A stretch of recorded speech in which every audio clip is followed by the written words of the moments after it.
Hello everyone, my name is Joe Gutierrez. I am a first-year math teacher at Ramirez Intermediate School, and this is my presentation for the first inquiry. For this inquiry, I am focusing on helping students understand the vocabulary behind geometry. The key terms are going to help students better understand concepts and to facilitate the different types of angles. As a direct result, knowing the vocabulary will allow students to solve for missing values and angle measures. The question then becomes, how can I improve student knowledge of geometric angle relationships through manipulatives, educational technology, and academic vocabulary in order to gain student achievement? I expect by the end of the inquiry that my students will be able to identify vertical, adjacent, complementary, and supplementary angles and understand and apply their relationships with an 80% mastery.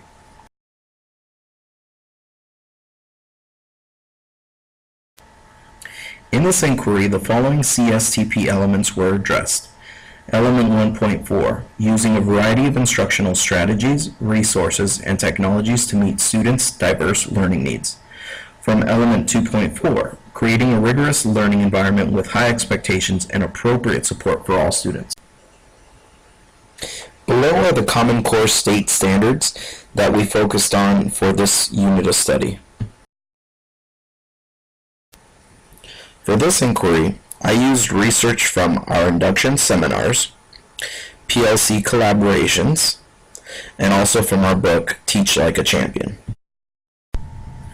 By doing activities such as a snowball fight, students were able to develop and extend their thorough understanding of key concepts.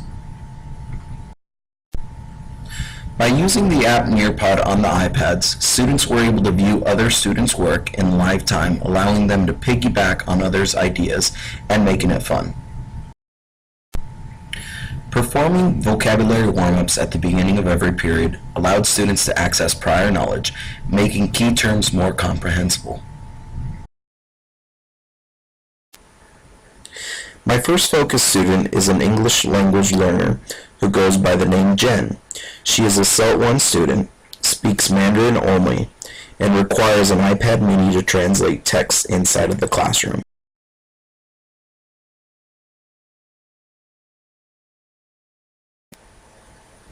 My second focus student is a special population student whose name is Taylor.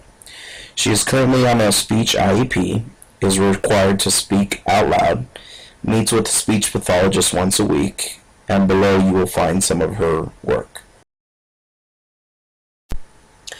My third focus student is a high achiever by the name of Jasmine.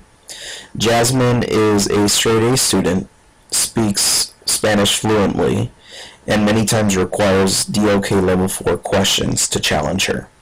Below are samples of her work. From the pre-test, 21 students scored inside the category minimal understanding, 10 scored within partial understanding, 1 scored within adequate understanding, and 0 students scored under the category thorough understanding. From the post-test, 1 student scored in the category minimal understanding, 10 students scored within the score partial understanding, 19 students scored in the category adequate understanding, and 4 students scored in the category thorough understanding. As a direct result of the inquiry process, the instructional strategies used had a positive impact in the classroom. Although the students did not meet 80% mastery, the class average was 75%, and I did see a lot of improvements among a lot of students, especially my focus students. I have learned to use basic strategies when teaching students about academic vocabulary without forfeiting valuable class time. I will continue to use technology in the classroom to assist students with abstract concepts in the near future. I will also continue to use manipulatives to drive home concepts to students who are hands-on. Created using Powtoon.